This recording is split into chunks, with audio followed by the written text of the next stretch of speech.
राजेंद्र जी राव,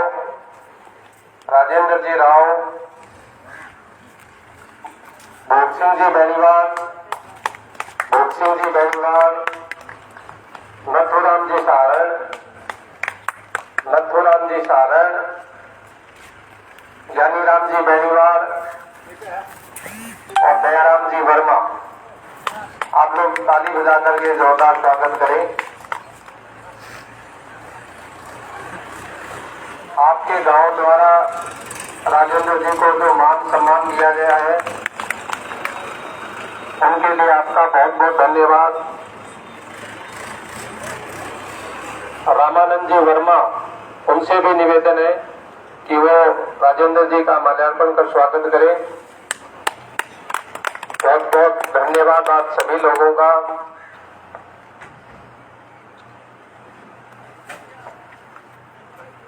राजस्थान विधानसभा चुनाव अब आने वाली 25 तारीख को है। इस दिन आपको एक एक मतदान का प्रयोग करना है। हमारी मुहिम ये भी रहेगी साथ में कि हमें अपने मत का प्रयोग जरूर करना है, क्योंकि एक आम व्यक्ति की लोकतंत्र में भागीदारी सुनिश्चित करने के लिए हम सभी को मतदान करना जरूरी है। जब मतदान का प्रतिशत अधिक होगा और सभी लोग मतदान करेंगे तो एक अच्छा उम्मीदवार विधानसभा में पहुंचेगा और आपकी बात सुनेगा। राजेंद्र जी को आप भली भांति जानते हैं, उनका ज्यादा परिचय देने की जरूरत नहीं है। पिछले 25 सालों से गांव का प्रतिनिधित्व कर रहे हैं, आपके बीच में सेवा कर रहे हैं। गांव में किसी प्रकार की समस्या हो, सभी को साथ लेकर के चलने वाले उम्मीदवार राजेंद्र जी हैं। क्योंकि कोई व्यक्ति एक बार चुन करके जाता है, अगर वो काम नहीं करता है, लोगों की समस्याओं को नहीं सुनता है, तो दोबारा उनको वार्ड पंच भी नहीं जीतने देते। जबकि राजेंद्र जी 25 सालों से लगातार गांव के सरपंच हैं या सरपंच प्रतिनिधि के रूप में काम कर रहे हैं। गांव में किसी प्रकार की समस्या हो, चाहे गरीब कन्याओं की शादी का मामला हो, चाहे किसी बीमार व्यक्ति के सहयोग करना हो, तो अपने घर से पैसा लगा करके, किसी से एक पैसा नहीं लेते, उसके साथ जाकर के गाड़ी साथ भेज करके उनकी मदद करते हैं।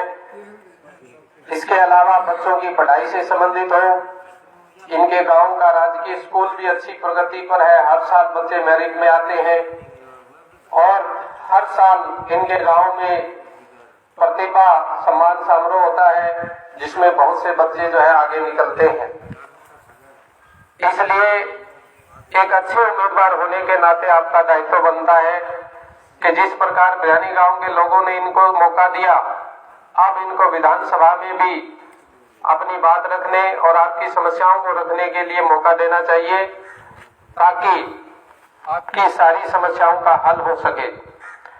हम जो और प्रत्याशी मैदान में खड़े हैं, किसी भी प्रत्याशी की व्यक्तिगत आलोचना करने के लिए नहीं आए हैं, किसी के ऊपर छेटागति करने के लिए नहीं आए हैं। हमारा कोई प्रतिद्वंदी नहीं है। हम अपने मुद्दों को लेकर के आपके बीच में आए हैं। जो मुद्दों की बात है हम वही करेंगे। हम किसी की व्यक्तिगत टिप्पणी नहीं करेंगे। कोई व्यक्ति क्या बोल रहा है, क्या नहीं बोल रहा है, उस तरह की राजनीति में हमें नहीं फंसना है। क्योंकि भादरा की राजनीति जिस प्रकार से हो रही है, जिस प्रकार मुद्दों से भटकाने की राजनीति हो रही है, जिस प्रकार से आपके जो असल मुद्दे हैं उन पर कोई बातचीत नहीं हो रही है, एक दूसरे के पारिवारिक टिप्पणी हो रही है, भाषा शैली आपको बताइए, आप लोग सभी सोशल मीडिया से जुड़े हुए हो, किस प्रकार की भाषा शैली एक दूसरे के ऊपर करते हैं। तो हमें उन बातों से कोई लेना देना नहीं है। हम अपनी बात करेंगे और अपने मुद्दों को आपके सामने रखेंगे कि अगर हम राजेंद्र जी का अगर साथ देते हैं और ये विधानसभा में पहुंचते हैं तो वो आपके क्षेत्र के लिए क्या क्या कर सकते हैं। हमारे कुछ मुद्दे हैं वो आपको राजेंद्र जी विस्तार से बताएंगे। सामान्य जानकारी के रूप में मैं कहना चाहता हूं कि एक तो शिक्षा के क्षेत्र में हमारा क्षेत्र बहुत पिछड़ा हुआ है। हमारे क्षेत्र के अंदर कुछ सुविधाएं तो है, लेकिन शिक्षा के क्षेत्र में हम बहुत पीछे हैं। कितने लोग हमारे जो है IPS RS बनते हैं, क्योंकि यहाँ पर शिक्षा का माहौल नहीं है। और ये सब कमी किनकी है? हमारे जनप्रतिनिधियों की है।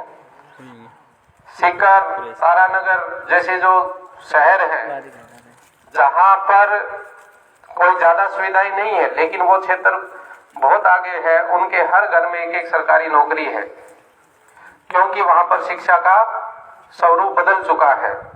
और वहां के लोग जो है, जहां आपको पता ही है पानी वगैरह की व्यवस्था वहां तो बिल्कुल भी नहीं है, केवल बरसात में रहते हैं, आधी भूमि उनकी बंजर है, फिर भी वो लोग हमसे काफी आगे है। इसका कारण क्या है? क्योंकि वो शिक्षा में बहुत आगे बढ़ गए। तो इसलिए हमने प्रयास किया है कि अगर राजेंद्र जी को आप चुन करके भेजते हो तो प्रत्येक गांव में अंबेडकर भवन खोला जाएगा और उसके अंदर गरीब बच्चों के लिए निःशुल्क लाइब्रेरी की व्यवस्था की जाएगी, ताकि हमारे बच्चों को बाहर जाना नहीं पड़े। भादरा क्षेत्र के अंदर भी काफी स्कोप है, भादरा शहर के अंदर भी, कि वहां पर अच्छी कोचिंग हो, अच्छे स्कूल हो, तो हमें सीकर, कोटा, जयपुर जैसे बड़े शहरों के अंदर नहीं जाना पड़े। अगर थोड़ी शिक्षा शक्ति हम में है और लगन करके हम काम करेंगे तो निश्चित रूप से हम उसमें भी सफल हो सकते हैं। दूसरा जो स्वास्थ्य का है, हॉस्पिटल तो है, कहीं नहीं है, लेकिन पूरा स्टाफ नहीं है। उनके लिए भी हमें कहाँ जाना पड़ता है? जयपुर, बीकानेर, हिसार जो आसपास के बड़े शहर है, उन काफी दूर है, वहां पर हमें चिकित्सा सुविधा के लिए जाना पड़ता है। तो ऐसी व्यवस्था हमारे भादरा में भी हो सकती है अगर जनप्रतिनिधि की इच्छा शक्ति हो तो। इसके अलावा क्षेत्र में और बहुत सारी समस्याएं हैं। जैसे आपने देखा होगा पिछले दिनों में चोरियों की समस्या हमारे क्षेत्र में काफी बड़ी है। हर गांव के अंदर 2-3 जगह, 4 जगह, 5 जगह हर रोज दुकानों के ताले टूटते हैं। ये किस लिए हो रहे हैं? क्योंकि इनके ऊपर हमारा किसी प्रकार का लगाम नहीं है। अभी आपने देखा होगा पिछले दिनों नकली डीजल पकड़ा गया था और वो चंदन तस्करी का मामला भी आया था, करोड़ों रुपए का चंदन। तो इस प्रकार के बहुत से गैर कानूनी काम भी हमारे क्षेत्र में हो रहे हैं। उनकी रोकथाम के भी पूरे प्रयास करने का काम किया जाएगा। इसके अलावा हमारे क्षेत्र की जो प्रमुख समस्या मुद्दा जो है वो जो सिद्धमुख नहर का, आपने देखा होगा पिछले कई दिनों से भिराड़ी के अंदर आंदोलन चल रहा है, जिसमें पूरे पानी की मांग की गई है। इसके अलावा राजेंद्र जी ने जो मुख्य मुद्दा इस चुनाव का बनाया है वो बाराबंदी, किलेबंदी, पानी से संबंधित हमारा मुख्य मुद्दा इस चुनाव में लेकर के हम आए हैं। तो मैं अपनी बात को ज्यादा न बढ़ाते हुए राजेंद्र जी से ही निवेदन करता हूं कि वो आए और अपने विचार आपके सामने रखेंगे। धन्यवाद।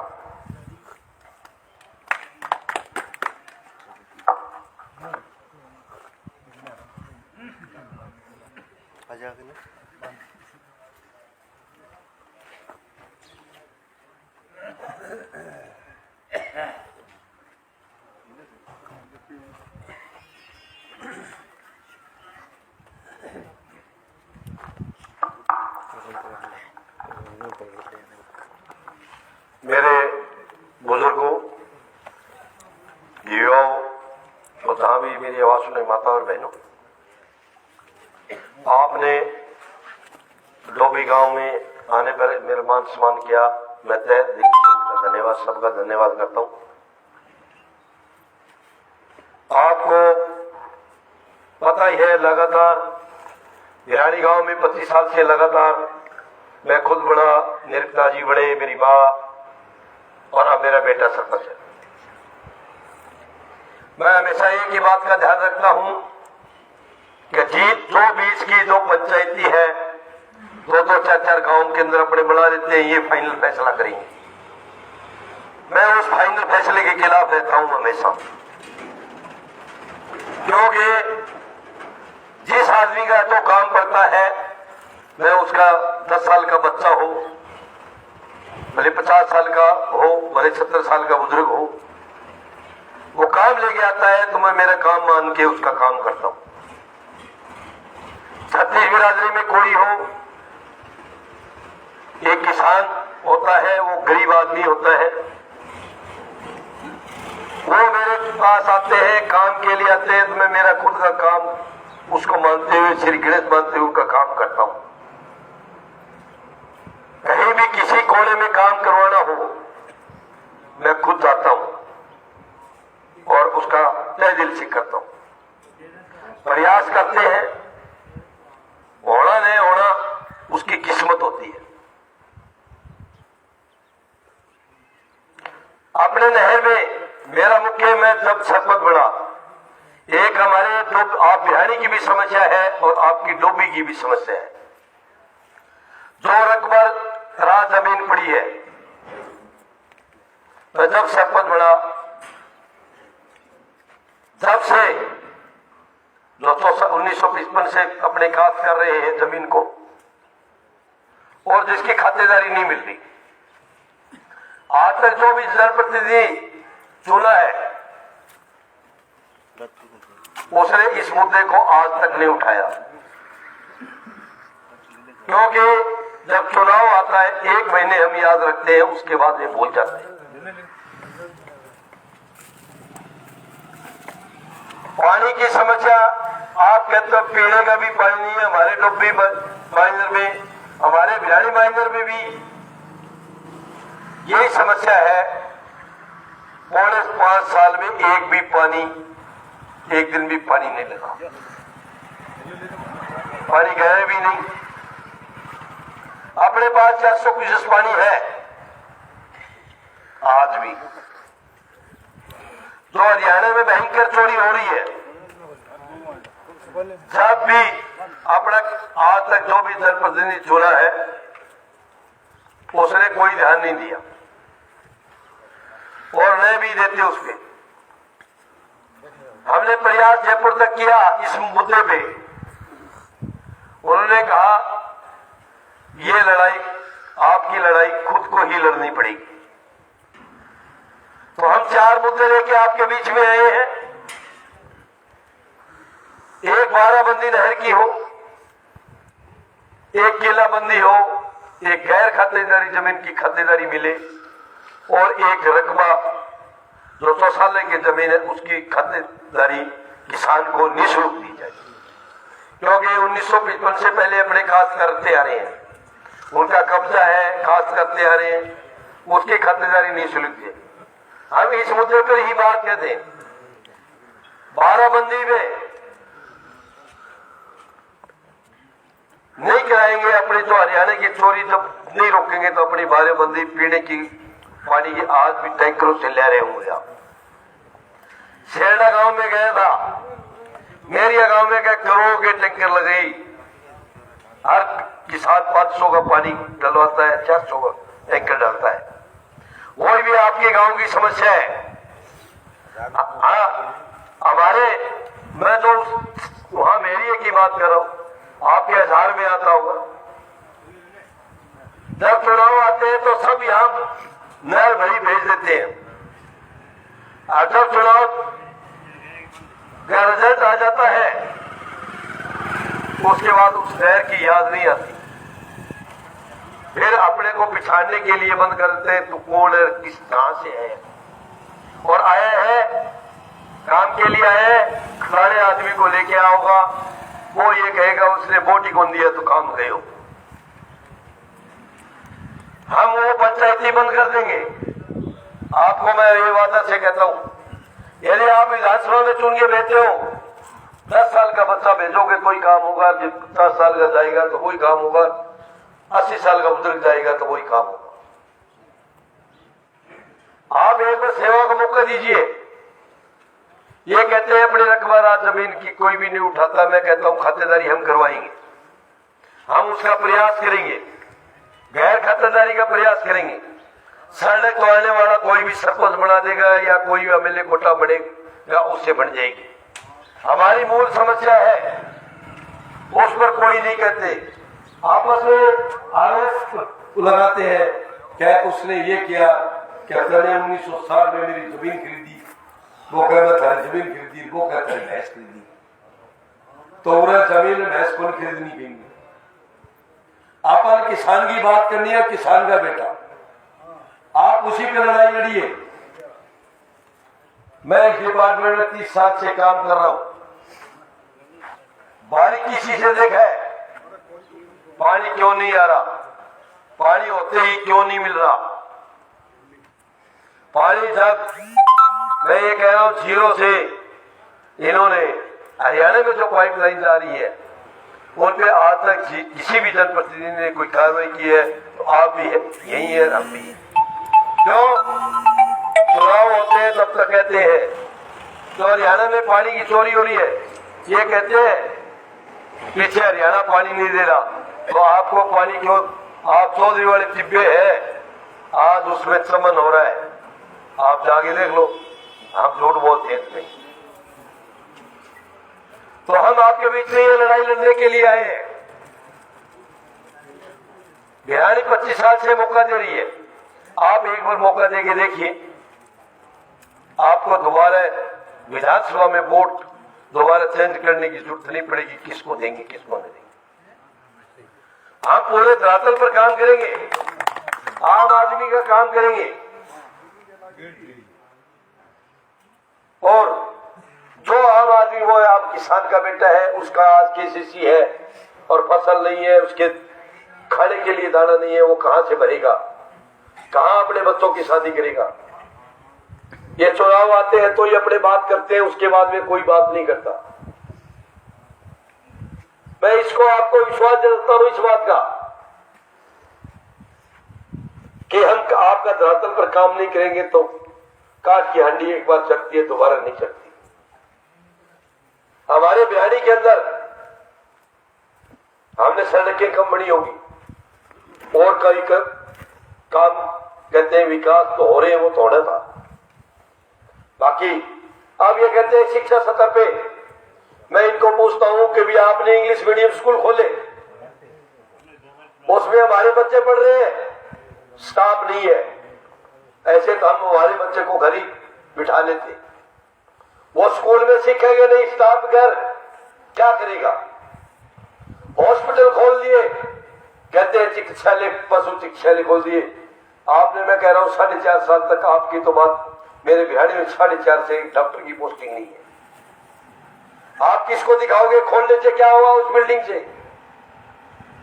ये धरातल के काम बता रहे हैं कि हमने कॉलेज खोल दिए। आप बताइए कितने स्कूलों में लेक्चर लगाए आपने? आपने प्रॉपर क्या देखा स्कूलों में? आपने कितनी साइंस खुलाई, उसमें लैब खोली है? भी आपने स्कूल के अंदर अपने लॉबी में साइंस खोल दी तो बच्चों को लैब में सिखाने के लिए कुछ नहीं देखेगा। खोलने से क्या होता है, नाम से क्या होता है? लीजिए, जो बच्चा आज +2 में ये पढ़ रहा है या 11वीं में साइंस ले बैठा है, उसने साइंस में नहीं देखा तो वो आगे क्या बढ़ेगा? 100 में 5-7 बच्चे हैं, वो घर बैठ के पढ़ देते हैं। उनकी बात 95 बच्चे हैं, उनको धरातल पे उन्होंने देखा ही नहीं लैब क्या होती है। हम ये कहते हैं सड़क बनाई है, ये सड़क तो अपना आपने नई कौन सी बनाई, तो पुरानी सड़कें उनको काली की, वो टूट रही है जगह जगह। ये कहते हैं सीवरेज बनाया हमने, 70 लाख रुपए पलटी लगाई है ठेकेदार की। ठेकेदार ने पलटी किस नाम की, उसने घटिया काम किया, उसके नाम की लगाई है। आपने पलटी उसकी लगी है, वो लेट हुआ है, उसका गवर्नमेंट का बाउंड काम था 1 साल का या 1.5 साल का। जितने लेट गवर्नमेंट का नियम है, जितने दिन लेट करोगे टोटल वर्क का 10% पलटी उसकी लगेगी। वो जनप्रतिनिधि कहता है मैंने लगवाई है, मैं कहता हूं तो लेट नहीं हो उस कार्य पे एक भी लगा के दिखा दी। आपने, मैं कभी सीवरेज लीक हो रहे हैं, घटिया काम हुआ है, आपने धारा 2 और 3 की कार्रवाई कितनी कराई है?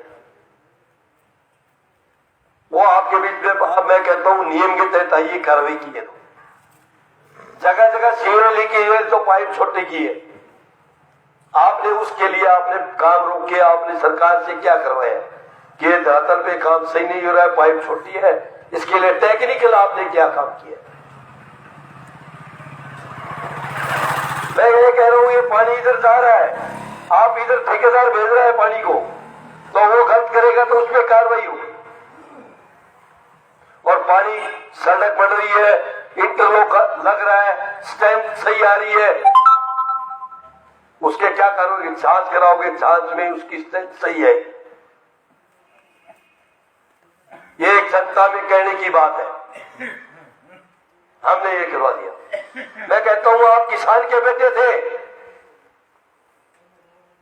आपने धरातल पे कौन सी खातेदारी की, गैर खातेदारी की, रकबा राज की, पानी की बात की? चुनाव आते हैं तो ही पानी की बात करते हैं। अपने पास 400 क्यूसेक पानी है, ये कहते हैं हरियाणा में। अमर सिंह बरात 1959 में निकले जो उनके पास 350 है। अपने नहर का टोटल 565 क्यूसेक पानी है, जिसके अंदर 35 राजगढ़ का जो पीने का है वो रिजर्व है। बाकी अपना पानी अपने पास 100 क्यूसेक को पानी है। जिस किसान की आप 12 बंदी करिए, जिसकी 10 मिनट है उसको 12 बन जाएगी, 13 बन जाएगी। जिसके 20 बीघा जमीन है उसकी 15 बीघा बिक जाएगी। आप प्रॉपर 12 बंदी बांधिए। पानी होते ही पानी आप रोकोगे तो बोट टूट जाएंगे। आज जो भी जनपद उसके आदमी पकड़े जाते हैं, ये मेरे छोड़ दे, दूसरा आता है ये मेरे उसके पकड़ दे, तो वो बोट पक्के। तो 12 बंदी का कौन ध्यान देगा? चुनाव है तो ध्यान देगा।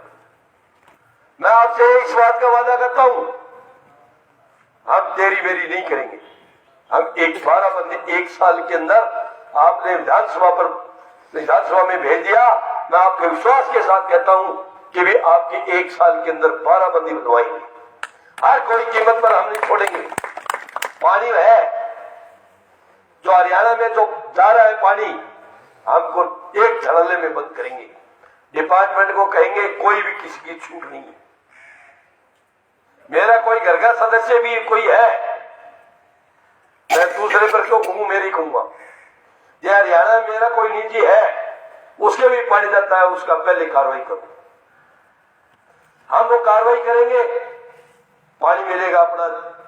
ये कहे पानी नहीं मिला, CP5 किस लिए बना हुआ है? CP5 head zero, Rajasthan zero head बोलते हैं अपने राजस्थान हरियाणा का बॉर्डर, वहां से पानी नापा जाता है। वहां गवर्नमेंट ने हमने जनरल चीफ इंजीनियर से बात करके स्काडा गेज लागू करवा दिए। स्काडा गेज होती है, वहां जितना पानी हरियाणा देगा वहां बिल्कुल न पेगा। हमने पानी इतना दिया, हरियाणा के अंदर जो चोरी हुई है वो आपकी जिम्मेदारी। जीरो हेड से चल के राजस्थान में चोरी होगी वो राजस्थान की जिम्मेदारी है। तो जीरो हेड से चल के ये मोटा खेड़ा गुरसाग ये तक की पाइपलाइन जाती है, ये अपनी जिम्मेदारी है। उनको रोकने का अपना है। हम रोकेंगे, पानी कौन रोकेगा? वहां 150 क्यूसेक पानी हो चोरी हो रहा है, अपनी नहरों को 150, 250, 150, 400 मिलेगा तो कौन रोकेगा? आज आपके पास 200 आ रहा है, जीरो हेड पे 400 आ रहा है, तो इसके लगाम लगाओगे तो ही 12 बंदी होगी। नहीं तो 2002 में इसका लोकार्पण हुआ था, 22 साल हो गए, 21 साल हो गए, आज तक जब चुनाव आते हैं तो इसकी बारी बन जाती है।